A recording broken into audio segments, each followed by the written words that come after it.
3। सबको नमस्ते। एक बार फिर से आप लोगों का स्वागत है एस्पायरा टॉक्स में। हमने पिछली बार रिलेशनशिप के ऊपर बात की। रिलेशनशिप बिजनेस और पर्सनल लाइफ दोनों को बहुत ज़्यादा इफेक्ट करती है और दोनों का बैलेंस बनाती भी है और दोनों का बैलेंस बिगाड़ती भी है। हमने इसके ऊपर जर्नैल जी के विचार समझे, मेरा एक्सपीरियंस हम लोगों ने आपके साथ शेयर किया। आज हम बात करेंगे रिलेशनशिप्स की प्रैक्टिकल उन प्रॉब्लम्स के ऊपर जो नॉर्मल आम जिंदगी में देखी जाती है और उसको कैसे हम सोल्व कर सकते हैं। हम बिल्कुल प्रैक्टिकली बात करेंगे। आज मेरे हाथ में एक स्क्रिप्ट है। हम लोग वैसे तो दिल से बात करते हैं, ये भी हमने दिल से बनाई है क्योंकि इसमें कुछ मैथ के मैंने फॉर्मूले डाल दिए हैं।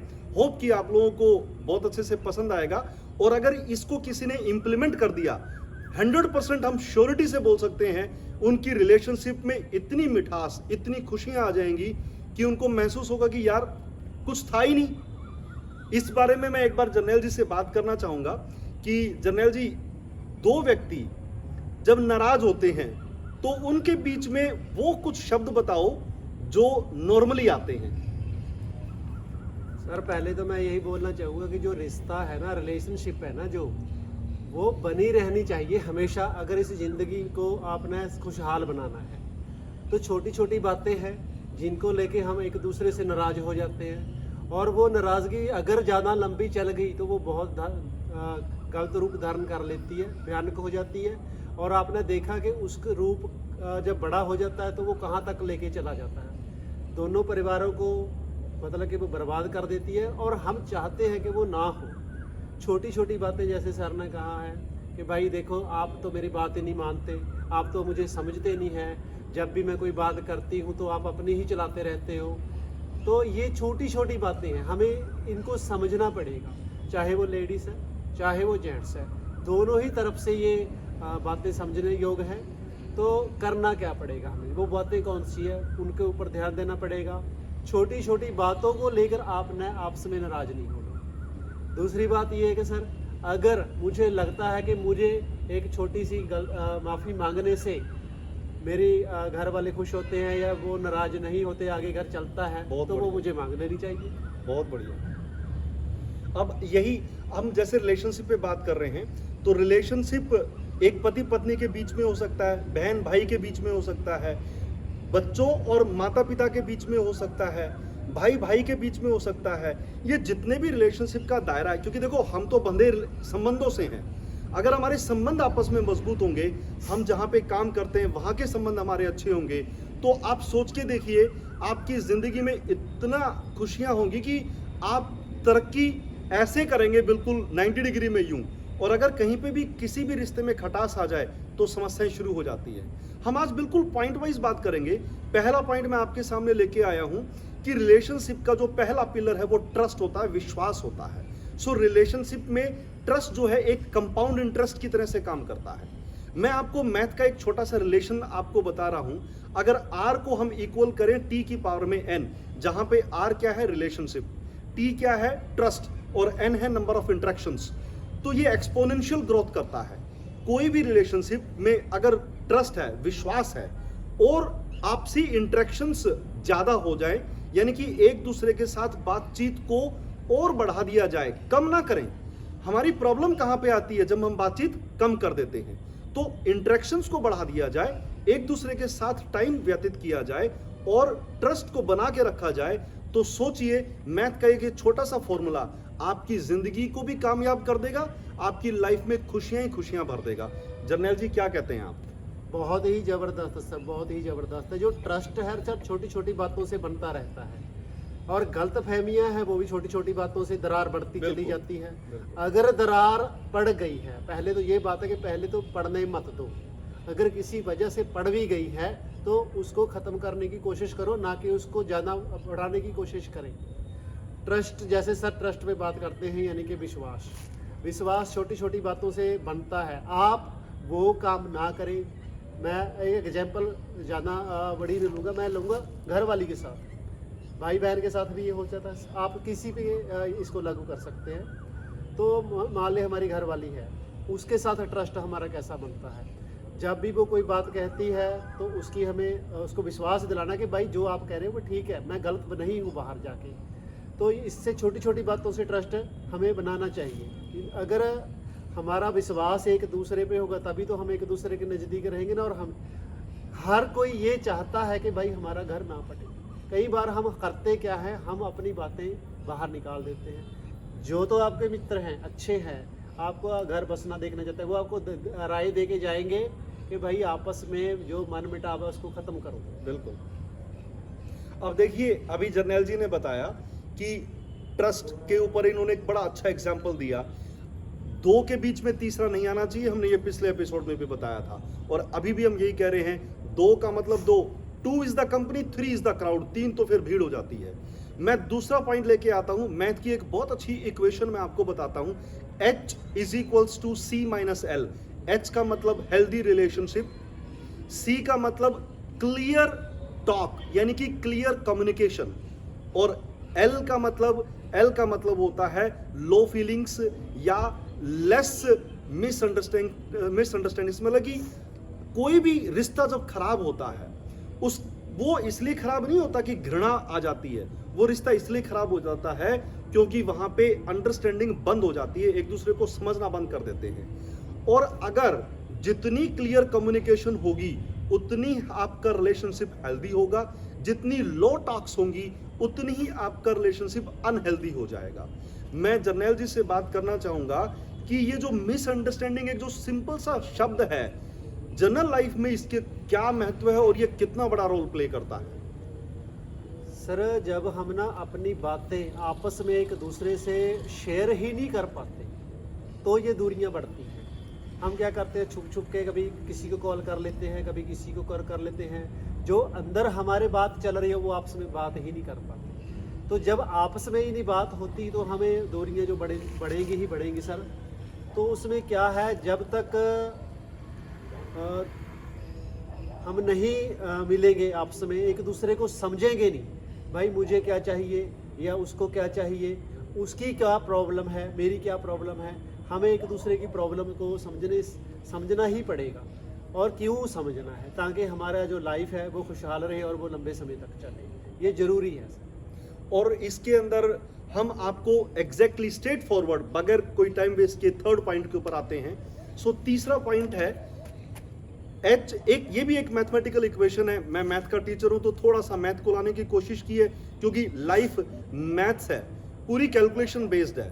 अगर आपकी कैलकुलेशंस अच्छी हैं, आपकी लाइफ बहुत अच्छी है। अगर कैलकुलेशंस में जहां थोड़ा बहुत अगर इधर उधर हो गया तो वो लाइफ ऐसे नीचे सीधी आती है।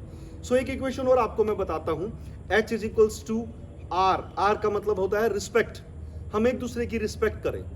उसके बाद सेकंड वर्ड आता है E, यानी कि एम्पथी, यानी कि एक दूसरे के प्रति हम कोमल भाव रखें, दया का भाव रखें। तीसरा एक और लेटर एक आता है, वो लेटर आता है अंडरस्टैंडिंग, समझना शुरू करें। और एक लास्ट लेटर है L, लिसन, सुनना शुरू करें। और इन चारों को जोड़ के इसमें से एक लेटर माइनस कर दो जो कि है A का मतलब असम्पशंस। हम बेसिकली क्या करते हैं, बात नहीं करेंगे, गुस्सा हो जाएंगे, अज्यूम करते रहेंगे, हर चीज अज्यूम करते रहेंगे। एक मैं आपको बड़ा अच्छा एग्जांपल देता हूं, दो दोस्तों के बीच में कुछ नाराजगी हो गई और दोनों की बातचीत बंद हो गई। अब वो दोनों दोस्त एक बार सड़क के ऊपर ऐसे क्रॉस कर रहे थे एक दूसरे को, और जब वो सड़क पे ऊपर क्रॉस कर रहे थे तो एक का थोड़ा गला खराब था, उसको खांसी थी, तो उसको अचानक खांसी उठी और उसने थूक दिया। अब दूसरे दोस्त ने सुना नहीं, समझा नहीं, सोचा नहीं, उसने क्या देखा, उसने अज्यूम कर लिया, अजम्पशन बना लिया कि यार इसने तो मेरे को देख के थूक दिया। अब सोचिए, अगर हम बात ना करें, सिर्फ अजम्पशंस ही करते रहें, तो वो रिलेशनशिप अच्छी होगी या खराब होगी? वो रिलेशनशिप तो बिल्कुल खत्म हो जाएगी। सो अपनी जिंदगी में से असम्पशंस को निकाल दीजिए और सुनना शुरू कीजिए और समझना शुरू कीजिए। मैं जर्नैल जी से पूछना चाहूंगा कि कुछ एक दो हमें कुछ ऐसे वाक्य बताएं जहां पे सुनने और समझने से रिलेशन के ऊपर क्या प्रभाव पड़ता है। इस पे सर मैं एक बात और बताना चाहूँगा आपको। रियलिटी में आप चौंक जाओगे इस चीज़ को लेके जो मैं अभी आपको बताना चाहता हूँ। मेरा एक फ्रेंड है, वो कहता है कि जी मेरी जो घरवाली है मेरी उससे ना कम बनती है, वो मेरे पे शक करती रहती है। अगर 5 मिनट भी जॉब से बाहर मैं कहीं घर पे लेट हो जाऊं कि भाई मुझे 5 बजे घर पे आना है, तो मैं 5 बजे अगर कि नहीं पहुंच पाया तो वो 5 मिनट का भी हिसाब मुझसे लेती है। ऐसा ही वो भी करता है। तो जो शक है ना सर, जो वहम है, ये भी ज़िंदगी को ख़राब कर देता है। आपस में प्यार रहेगा तो वो घर भी खुशहाल रहेगा। मैंने यहाँ तक सुना है कि सर जो लक्ष्मी है वो भी उसी घर में प्रवेश करती है जहाँ पे लोग आपस में मिल के रहते हैं और एक दूसरे की बात सुनते हैं, समझते हैं, एक दूसरे के दुख सुख में खड़े रहते हैं। तीसरा पर्सन, एक चीज़ और बताना चाहूँगा, अगर आप आपस में ही लड़ते रहते हैं, आपकी आपस में नहीं मानती, तो तीसरा बेनिफिट वाला जो पर्सन है वो आपका बेनिफिट लेने की कोशिश करता बिल्कुल है। ले जाए। वो कभी नहीं चाहता कि इस घर में खुशियाँ आएँ, इस घर के जो पर्सन है वो आपस में मेल जोल बना के रखें। और वो इन चीज़ों का बेनिफिट लेके क्या करता है, आपस में कुछ बातें आपको बोल देगा फ़ोन पे, कुछ बातें आपके हस्बैंड को बोल देगा, वो आपस में ही लड़वाता रहता है और हमें ये बातें समझ में ही नहीं आती और हमारी ज़िंदगी नरक बन जाती है। मैं आपको एक एग्जांपल दूंगा, आपको आप हैरान हो जाओगे इस चीज़ को लेके सर।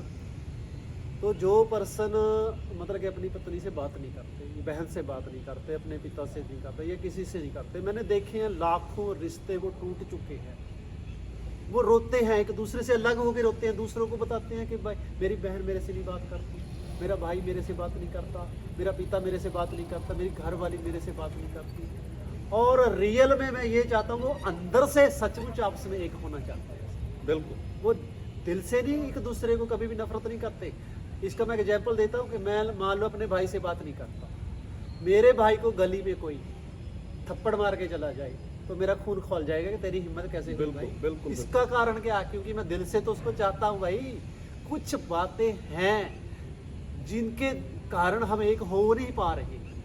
वो क्या है, वो हमारा छोटा सा अहंकार हो सकता है, बिल्कुल। ईगो हो सकती है कि भाई वो मुझे बुलाए पहले या ये मुझे पहले बुलाए। यही चीज़ें आपको ज़िंदगी से निकालनी है। एक चीज़ और कहूँगा, मैं किसी कोई बात बता रहा था, दोस्त मेरा कहता जी उसकी वो पत्नी काफ़ी दिन से ना वो बात नहीं करते सर आपस में। तो रात को उसको सपना आया, कहता जी मेरा सपना आया कि मेरी पत्नी ना मुझसे लिपट के रो रही है कि आज तक हमने देखो कितनी दूर रहे आपस में, मैं आज के बाद आपके बगैर रह नहीं सकती। कहता जी सुबह हुई, मैंने उससे जाके माफ़ी मांग ली कि भाई आज तक जो तेरे मेरे बीच में हुआ है, मैं सब गलतियां मैं अपने ऊपर लेता हूं। आज के बाद हम किसी को एक दूसरे को बुरा नहीं बोलेंगे और हमेशा मिल के रहेंगे। क्या बात है। मैं तो उस दोस्त को धन्यवाद कहता हूं जिसका इतना बड़ा जिगरा है और जिसने इतना अच्छा स्टेप लिया। कोई फर्क नहीं पड़ता सॉरी बोलने में, कोई फर्क नहीं पड़ता माफ़ी मांगने के अंदर, कुछ नहीं फर्क पड़ता अगर आप झुक जाएं तो। इम्पॉर्टेंट ये है कि आपकी ज़िंदगी एक है, आपको ना पिछली लाइफ के बारे में पता ना अगली लाइफ के बारे में पता, जो है वो इस वक्त है। अब सोचो आज की डेट में आपके लिए क्या महत्वपूर्ण है, आपका आपसी द्वंद्व, आपकी आपसी मनमुटाव या आपकी वो खुशी जो आप डिजर्व करते हैं। आपके इन मनमुटावों की वजह से आपके रिश्तों में जो खटास है उसको तुरंत दूर कर दो। आप बस कुछ चीज़ें हम आपको बताएंगे, उससे पहले हम आपको एक एक एग्जाम्पल और देते हैं फैमिलीज़ का। 2 फैमिलीज हम लेते हैं। पहली फैमिली मैं बताऊंगा, दूसरी फैमिली जर्नैल जी बताएंगे। मान लो एक फैमिली है, बहुत अच्छे से एक दूसरे से हंस बोल रही है, एक दूसरे को अप्रिसिएट कर रही है, एक दूसरे की प्रशंसा कर रही है, एक दूसरे के काम के लिए उसको धन्यवाद दे रही है, एक दूसरे को सपोर्ट कर रही है। आप इस फैमिली में रहना चाहोगे या एक और फैमिली का एग्जाम्पल जर्नैल जी देंगे आपको, आप बताइए कौन सी में रहना चाहोगे। और दूसरी फैमिली ये है जहाँ पे लोग झगड़ते रहते हैं, आपस में एक दूसरे के बैर विरोध भड़काते रहते हैं, एक दूसरे को देखो जी उसके पास पैसा ज़्यादा आ गया, वो तो 2 नंबर का काम करता है, या वो देखो वो सूट लेके आई है, तुम हमारे सूट क्यों नहीं। उनके आपस घर में क्या है, क्लेश चलता ही रहता है। कोई दारू पी के लड़ता रहता है, कोई नशा करके लड़ता रहता है, कोई एक दूसरे को ऊपर वो तरक्की कर गया, वो कैसे कर गया, आपने क्यों नहीं। आप किस में रहना चाहोगे, जो सर ने बताई है जिसमें हर लोग मिलजुल के रहते हैं, खुशियों से रहते हैं, या जहाँ पे हर समय लड़ाई झगड़ा रहता है। तो मुझे ये लगता है कि आप पहले वाला परिवार चुनना पसंद करें। मैं भी यही कहता हूँ, अगर आपको अपनी लाइफ में खुशियाँ चाहिए तो आप ऐसी फैमिली बनाएं जहाँ पे सब एक दूसरे के साथ जुड़ के रहें, जहाँ पे संबंध इतना प्रगाढ़ हो कि मजा आ जाए। दिन भर आपके मन में ये रहे कि मैं कब घर जाऊं, कब घर जाऊं, अंदर ऐसा होना चाहिए, मैं कब अपनी फैमिली से मिलूं। इतना बढ़िया जीवन अपना बनाइए, आप डिजर्व करते हैं इस जीवन को। आखिर में हम कुछ पॉइंट्स आपको बता के जाएंगे और उनको सुनिए, समझिए और उनके ऊपर रिएक्ट कीजिए। हम आपको 7 दिन का एक चैलेंज देते हैं। आप में से कितने लोग करेंगे पता नहीं, बट जो करें वो प्लीज एक बार कमेंट करके बताएं कि भी क्या असर हुआ। 7 डेज का चैलेंज है और चैलेंज क्या है? सबसे पहले आपने सुनना शुरू करना है, एक दूसरे को सुनना, लिसन, एल वर्ड सुनना शुरू कीजिए। दूसरा, एक दूसरे को समझना शुरू कीजिए। तीसरा, एक दूसरे के साथ कम्युनिकेट कीजिए, बातचीत कीजिए। फोर्थ, एक दूसरे की रिस्पेक्ट कीजिए। पांचवा, आप एक दूसरे को थैंक यू या फिर सॉरी बोलिए। बस इतना काम कर लीजिए और फिर बताइए कि आपकी लाइफ में कितना जबरदस्त चेंज आता है, और जिससे आप खुद तो खुश होंगे ही नहीं, खुद तो खुश होंगे ही, साथ में आप आसपास के माहौल को भी खुशीनुमा बना देंगे। याद रखिए, जो रोता है वो अकेला रोता है और जो हंसता है उसके साथ सारी दुनिया हंसती है। उगते सूरज को सब सलाम करते हैं, डूबते को कोई भी नहीं करेगा। दुख में आप अकेले रह जाएंगे। इसलिए अगर मजबूत बनना है, आप देखिए, गूगल उठा के देखिए कितने लोग डिप्रेशन का शिकार हैं इस रिलेशनशिप के लिए। कंपनियां खुल गई हैं एक दूसरे को साथ देने के लिए। कहाँ है हमारे माँ बाप का वो साथ? अरे अपने माँ बाप को देखिए, आपके पेरेंट्स आपका वेट कर रहे हैं, जो उनका साथ छोड़ चुके हैं। ये चक्र है, दोबारा घूम के आपके ऊपर भी आ सकता है। आप भी कभी अकेला महसूस कर सकते हैं। अपने माता पिता के साथ बैठिए, अपने बच्चों को टाइम दीजिए, अपने बहन भाई को टाइम दीजिए। और एक बहुत इंपॉर्टेंट चीज, अपनी वाइफ की रिस्पेक्ट करना शुरू कीजिए। भैया, नौकरी आप कर रहे हैं, कोई एहसान नहीं कर रहे, आपकी वाइफ भी उतना ही काम कर रही है। अगर वो है तो आप हैं। सुबह शुरू होती है वो, मॉर्निंग में आपसे पहले उठती है, आपका खाना बनाती है, कपड़े धोती है, सारे दिन साफ सफाइयां करती हैं। उसके बाद हमारी बहुत सारी बहनें तो और जॉब्स के ऊपर जाती हैं, नौकरियां करती हैं, शाम को आके फिर वही खाना बनाती हैं, रात तक फिर बर्तन वर्तन साफ करके, किचन क्लियर करके तब वो बेड पे आती हैं। सल्यूट है उन सभी लेडीज को, उन सभी माता बहनों को जो इतना काम करके भी हंसती और मुस्कुराती रहती हैं। So please respect women. औरतों की इज्जत करना सीखिए, सबको इज्जत के भाव से देखिए, सबकी रेस्पेक्ट कीजिए। बहुत बहुत शुक्रिया, बहुत बहुत धन्यवाद। खुश रहिए, सुखी रहिए। और लास्ट में सर ने जो पॉइंट बताई है उसमें एक पॉइंट और जोड़ना है। प्लीज वो ये जोड़ना है, वो लिखना है आपने जाके कि वो कौन कौन सी शब्द थे जिनकी वजह से हमारे रिश्ते में दरार पड़ी। क्या बात है, क्या बात है। वो बहुत नोट करना है और वो शब्द भी लिखने हैं आज से जाके कि वो कौन से शब्द मैं आज से यूज करूं जिससे हमारे दरार वो खत्म होके हम एक हो जाएं। तो पहले आपने देखा होगा फैमिली से होती थी, वो उनका एक पर्सन होता था, वो कमाता था, सारा घर खाता था, वो हमेशा इकट्ठे रहते थे, कितना प्यार होता था। और चाहते हम आज भी हैं कि वो प्यार होए, क्योंकि मैंने तो एक चीज़ देखा है, बच्चा जब घर से बाहर होता है, ताने मेने जो सुनता है, जो फील्ड में रहता है, पता नहीं क्या क्या वो सहता है। अगर उसकी माँ, उसकी घर वाली या उसका भाई बहन आके उसका सिर पलोस दे, कोई नहीं बेटा हम साथ में हैं, हम आपके साथ खड़े हैं, वो थकावट 1 मिनट में खत्म हो जाती है। बिल्कुल। तो आगे से क्या करना है? जो पीछे है वो जिंदगी नहीं है, जो रह गई है वो जिंदगी है, उसको जीना है। कैसे आप उसको जीना चाहते हैं ये डिसाइड आपने ही करना है। घुट घुट के जीना चाहते हो, कीड़े मकोड़े की तरह जीना चाहते हो, लड़ाई झगड़े की तरह जीना चाहते हो, या आपस में प्रेम प्यार से जीना चाहते हो? भाई मैं तो आज से ऐलान खुद ही कर रहा हूँ कि भाई मैं तो प्रेम प्यार से जीना चाहता हूँ। जितनी भी रह गई है वो पर उसको पता है कि कितने सांस बाकी हैं, वो जिएंगे, वो काटेंगे नहीं, अब तक तो काट रही है। सो इस वीडियो का बनाने का हमारा मकसद यही है कि अगर सर से और हमें से कोई भी पर्सन एक शब्द से भी इंस्पायर होकर अपनी लाइफ चेंज करता है तो हम उस का हमारा बहुत हम उस लोगों को धन्यवादी होंगे। हम ये सोचेंगे कि हमारा जो पॉडकास्ट बनाने का काम है वो पूरा हो गया। पूरा हो। Thank you. मिलते हैं नेक्स्ट। Thank you.